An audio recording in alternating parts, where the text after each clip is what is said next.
안녕하세요. 저는 40대 초반 여자입니다. 저는 올해가 되면서 제 인생에서 제가 절대 하지 못할 것이라고 생각했던 일을 한 가지 실행했습니다. 그건 바로 이혼이었죠. 사실 그동안 꽤 오랜 시간을 저 혼자 많이 힘들어하고 있었어요. 그런데 저희 딸 덕분에 용기를 낼 수가 있었습니다. 그 이야기를 여러분께 들려드리고 싶어요.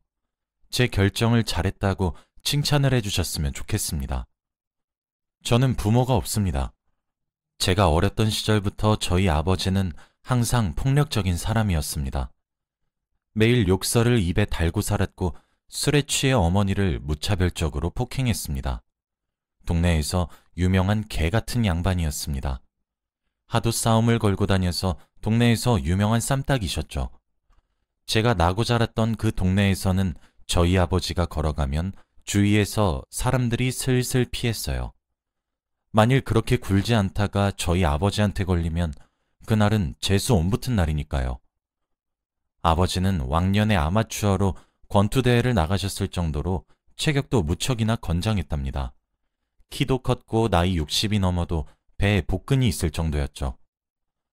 저는 제가 무엇인가를 인지할 수 있었던 시절부터 늘 봐온 풍경은 저희 어머니가 무릎을 꿇고 바닥에 납작 엎드려 눈물을 쏟으며 죄송하다고 잘못했다고 싹싹 비는 모습이 떠오릅니다. 지금 생각해보면 어머니 팔자도 참 기구했어요. 아버지는 질이 나쁜 남자셨어요. 싫다는 어머니에게 억지로 저를 갖게 만든 다음 결혼을 추진했거든요. 저희 어머니는 젊었고 아름다웠고 가녀렸으며 불쌍한 사람이었습니다. 아이를 임신했다고 친정에서 연을 끊다시피 하면서 거의 버려지다시피 하셨거든요. 그렇게 울며 겨자 먹기로 아버지와 살림을 살게 되었고 저를 낳으셨어요. 하지만 어머니의 결혼 생활은 절대 순탄하지 않았습니다. 항상 온몸에 멍을 달고 다녔고 두 눈은 매일 눈물을 흘려 퉁퉁 부어 있었습니다. 머리에는 스트레스성인지 탈모가 시작되어서 빗질 한 번에 후두둑 떨어졌고 매맞은 흔적들이 온몸을 덮고 있었기에 한여름에도 긴팔을 입어야만 하셨죠. 아마 그날은 제가 7살이 되던 해였고 어린이날이었던 걸로 기억하고 있습니다. 어머니는 저를 데리고 근처 공원을 향해 갔어요. 아버지가 집안의 가장인데 저지경이니 어머니가 부업과 식당 일을 통해 돈을 조금씩 벌어서 생활했죠. 그때 공원에는 항상 솜사탕을 파는 아저씨가 오셨었습니다. 물론 제게는 그림의 떡 같은 존재였죠. 그런데 그날 어머니는 큰 마음을 먹고 제게 솜사탕 하나를 안겨주었습니다. 당시에는 그게 꽤 비싼 가격이었는데도 불구하고 말이에요. 어머니는 그동안 돈을 아꼈던 것인지 뭔지 제게 솜사탕도 사줬고 시장에 데려가 제일 비싸고 예쁘고 좋은 옷을 여러 벌 사주셨습니다. 사탕도 사주셨고 뽑기도 시켜주었죠. 제게는 그날이 너무 선물 같은 하루였고 잊혀지지가 않았어요. 그리고 어머니는 저를 꼭 안아주시며 사랑한다고 말해줬죠. 저 때문에 지옥 속에서 숨을 쉬고 살았는데 자신이 이기적인 사람이라 이렇다고 미안하다고 하시면서 저를 꽉 안아주었습니다. 숨 쉬는 것이 불편할 정도로 말이죠. 어머니는 그러고 난 이후 저를 집에 데려다 주셨어요. 그리고 시장에 지갑을 두고 오셨다며 먼저 집에 가 있으라고 하며 시장으로 되돌아갔습니다. 그렇게 뒤돌아선 어머니의 바지 뒷주머니엔 잃어버렸다던 지갑이 있었지만 왠지 모르게 거기 있단 사실을 지적할 수 없었습니다. 왠지 모르게 말이에요. 그리고 그 모습이 살아있는 어머니의 마지막 모습이었습니다. 아무리 기다려도 어머니는 돌아오지 않았습니다. 저희가 살았던 곳은 바닷가 근처에 있는 작은 마을에 가까운 동네였어요. 다음 날 아침 눈을 떠보니 마을 온 동네가 시끄럽더군요. 경찰차가 와 있었고 구급차도 소방차도 와 있었습니다. 그리고 들것에 실려 하얀 천을 덮은 사람이 실려 나왔어요. 그리고 그 사이로 핏기가 가신 손은 분명 우리 엄마의 손이었죠. 맞아요. 어머니는 아버지의 괴로움만 당하다 결국 뛰어내리는 방법을 택했던 거였어요. 스스로 생을 마감하기 전 제가 눈에 밟히셨던 것인지 다가올 겨울을 대비하라고 따뜻한 옷들을 사주신 거였고 그동안 아낀다고 해주지 못한 군것질 거리들과 놀이들을 시켜주신 거였죠. 어려서 제대로 아는 것은 없었지만 엄마는 이제 괜찮아질 거라는 생각을 막연하게 했었던 것 같아요. 그렇게 장례를 치렀습니다. 어머니의 부모님으로 보이는 분들이 와서 아버지에게 욕이란 욕은 퍼부으셨죠. 하지만 아버지가 더 난 놈이었어요. 눈을 뒤집으며 장인 장모에게 달려드니 어쩔 도리가 있나요? 제 외조부 되시는 분들은 저를 딱하게 쳐다보셨고 아버지 몰래 눈을 피해 주소가 적힌 쪽지를 건네주시며 힘들면 이곳으로 찾아오라고 하셨어요. 그리고 저는 그 어린 나이에 본능적으로 쪽지를 숨겼고 보물상자에 꼭꼭 숨겼습니다. 어머니가 돌아가셔도 저희 집의 일상은 별로 달라지지 않았어요. 무릎을 꿇고 바닥에 납작 엎드려 싹싹 비는 주체가 어머니에서 저로 변경된 것을 제외하고 말이죠. 기절하기도 했어요. 술에 취해 난동을 부리는 아버지에 피해 늦은 밤에 집을 뛰쳐나오기도 수십 차례 했죠. 저는 그렇게 불쌍하게 자랐습니다. 제가 많이 불쌍했던 것인지 동네 어르신들께서도 저를 참 많이 보듬어 주셨습니다. 새벽에 제가 내지르는 비명에 경찰을 불러주시기도 하고 비명을 지르며 뛰쳐나오는 저를 집에 들여서 재워주시고 밥을 차려주시기도 하고 초등학교에 가야 하는 것도 알려주셨고 가방이며 뭐며 십시일반으로 저를 도와주셨습니다. 그렇게 입에서 불을 뿜던 아버지는 제가 초등학교를 졸업하던 해에 술에 취해 비틀거리며 길을 걷던 고요한 새벽, 발을 엇디뎌 논두렁에 빠졌고 논에 채워진 물로 인해 아주 허무하게 익사해 죽었습니다. 그렇게 저는 부모를 잃었어요. 그때부터 혼자 살아가야 했죠. 하지만 이제 초등학교를 졸업한 어린아이가 험한 세상을 살아가기엔 매우 벅찼습니다. 그때 문득 어머니 장례식에 받은 쪽지가 생각났고 집에 있는 돈 없는 돈 다 긁어모아 쪽지에 나온 주소를 향해 무작정 찾아가서 외가댁에게 몸을 의탁하기를 부탁했어요. 그렇게 불쌍하게 자랐습니다. 왜냐면 외가댁에 계셨던 할머니와 할아버지도 저를 그리 반기시진 않으셨거든요. 그렇게 성인이 될 때까지 최소한의 도움을 받으며 스스로 자라야 했고 성인이 되자마자 기다렸다는 듯 정착하는 데 쓸 수 있는 목돈을 쥐어주고 맨몸으로 쫓겨나다시피 했어요. 그렇게 혼자 살기 시작했고 그러다 남편을 만나게 되었습니다. 제대로 배우지도 못했고 제대로 먹지도 못해 작은 키를 가진 어린 소녀였던 저는 세상 물정이 어두웠고 남편이 달콤한 말을 속삭이면 속삭이는 대로 전부 믿었습니다. 저는 그렇게 남편을 21살에 만났고 24살에 결혼을 했고 25살에 딸아이를 낳았습니다. 그리고 제 결혼 생활도 불행했죠. 사실 불행한 줄도 몰랐어요. 제가 세상에 태어나 만난 남자라고는 고작 외할아버지와 저희 아버지뿐인데 두 분 다 언성을 높여 말씀하시는 것이 습관이신 분들이셨고 강압적인 분들이셨어요. 그래도 외할아버지가 좀 더 나았죠. 절 때리시진 않으셨으니까요. 그렇게 독선적이고 강압적이고 권위의식과 가부장적인 사상으로 똘똘 뭉친 사람들만 보고 자라 그런지 남자 보는 눈이 없었던 거죠. 제 남편도 그러한 사람이었어요. 남자는 하늘이고 여자는 땅인 사람이었죠. 제게 일방적인 복종만을 강요하는 사람이었어요. 제가 만일 남편의 의견을 따르지 않는다거나 조금이라도 남편이 원하는 기준에 미치지 못하거나 미흡할 경우 인격적인 모욕을 서슴지 않았고 쌍욕이 제 애칭이란 생각이 들 정도로 많이 들었어요.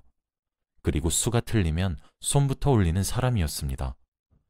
연애하던 시절엔 이런 경우가 단 한 번도 없었어요. 자상하고 세심하다고 생각될 정도로 사랑받고 저는 복받은 여자라고 생각했는데 결혼 이후 점점 남편은 변해가다가 딸아이가 태어나고 난 이후 완벽하게 변해버렸습니다. 저를 죽일 듯이 팬 날이면 시어머니가 절 찾아와서 미안하다고 절 위로해 주셨고 남편도 미안하다며 꽃다발을 사오거나 작은 선물을 사왔습니다. 그게 화해의 방식이었어요. 그깟 정이 대체 뭐라고 정에 굶주렸던 저는 절 안아주는 시어머니의 손길과 꽃다발을 내미는 남편의 애정마저 놓칠세라 황급히 잡아챘습니다. 그런 날도 있었던 것 같아요. 퇴근 후 돌아온 남편이 꽃다발을 제게 내밀며 사과를 건넸었죠. 그리고 그날 저녁을 먹은 이후 국그릇과 밥그릇의 위치를 반대로 놓아두었다는 이유로 복날을 개패듯 했습니다. 25에 태어난 아이가 지금 곧 성인이 됩니다. 저는 18년간 그렇게 남편의 폭행 속에 삶을 살아왔어요. 그런데 어느 날 딸아이가 제게 이혼을 권유하더군요. 딸아이가 이혼을 하라고 얘기를 하기 전까지 저는 이혼이란 선택지 자체를 떠올리지 못했습니다. 도망치고 싶은 마음이 굴뚝 같았고 그만하고 싶은 마음이 차올랐지만 잠든 딸아이의 얼굴을 보면서 마음을 다스렸고 다잡았어요. 그 옛날 저희 어머니가 했던 선택을 되풀이해서 상처를 주고 싶지 않았거든요. 그래서 저는 적어도 제 딸아이는 노출되지 않게 방어하며 키웠습니다. 딸아이는 고등학생인 아직 어린아이였는데 이혼에 대해 요모조모 조사를 해왔더군요. 무료법률 상담센터 같은 곳이 있었나 봐요. 그곳에 직접 찾아가 이것저것 물었다 하더군요. 그러면서 딸아이가 제게 알려주었습니다. 엄마, 아빠는 의처증이야. 내가 인터넷에서 공부도 했고 직접 물어도 봤어.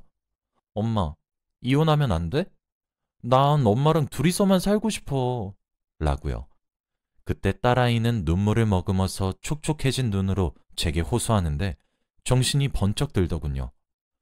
딸아이에게는 어물쩍 대답을 넘겼지만 저는 이혼을 하기 위한 준비를 하기 시작했습니다. 남편은 딸아이의 말대로 의처증이었어요. 인터넷에 나와 있는 몇 가지의 자가진단 질문만으로도 알 수 있겠더군요. 남편은 제가 바로 앞 마트를 다녀와도 확인을 했어요. 남자를 만났다고 몰아세우면서 제게 폭력을 행사했죠. 누구와 어디를 다녀왔는지 보고를 하게 했고 외출도 허락 없이 나가지 못했습니다. 제가 외출하는 것을 병적으로 싫어하더군요. 대중교통을 이용해서 조금이라도 정해진 시간보다 늦게 들어오면 어떤 놈이랑 있다가 왔냐고 소리를 버럭 질렀습니다. 제 휴대폰에 위치 추적 어플을 설치하기도 했고 집에 CCTV를 설치하기도 했죠. 제가 남편의 입안에 혀처럼 굴지 않는 날은 제 입에서 비명소리가 반드시 나왔으니까요. 그렇게 인터넷으로 검색을 하는데 하나의 글귀가 눈에 들어오더라고요. 맞고 사는 엄마를 보고 자란 딸은 때리는 남편을 만나는 팔자를 살게 된다 라는 말이었어요.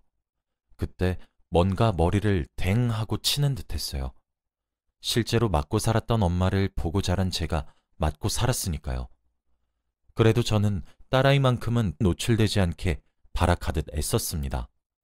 그중 하나가 딸아이를 밖에서 계속 학원에서 학원으로 돌리는 거였습니다. 집에서 잠만 잘 수 있게 말이에요. 그 외 시간에 집에 있으면 좋지 못한 꼴을 보게 될 테니까요. 그래서 저는 딸아이의 학원 스케줄만큼은 고집을 부렸습니다. 남편도 이 부분만큼은 제게 져줬어요. 그리고 남편도 딸아이가 집에 있으면 제게 손을 올리지 않았죠. 저 그렇게 불쌍하게 살았어요. 그렇게 꽤 며칠간의 인터넷 검색을 통해 여러 자료를 모았고 저는 이혼을 결심했습니다. 딸아이가 제일 마음에 걸렸어요. 딸아이에겐 손찌검을 하지 않았지만 저희 아버지처럼 아내의 부재에 의한 화가 딸아이에게로 화살을 돌릴까 염려되어 딸아이 학교에 전화를 해서 다급히 조퇴를 시켰습니다. 그리고 집에 있는 비상금 통장을 들고 은행에 가서 안에 있던 500만 원을 전액 현금으로 찾았습니다. 딸아이에게 휴대폰에 깔려진 위치 추적 어플을 삭제하는 것을 부탁했고 제가 사용한 인터넷 기록도 삭제하라고 시켰습니다. 그리고 딸아이와 저는 간단히 짐을 꾸리기 시작했습니다. 딸아이는 기다렸다는 듯 착착 짐을 챙겼어요. 그렇게 나이 40을 넘어 저는 처음으로 일탈을 했죠. 처음으로 자유를 맛보았죠. 우린 아주 멀리 떨어진 곳에 있는 여관을 향했고 장기 투숙을 시작했습니다. 딸아이의 학교의 사정을 말했고 아이를 당분간 학교에 보내지 못하겠다 했어요. 집안 사정으로 말이에요.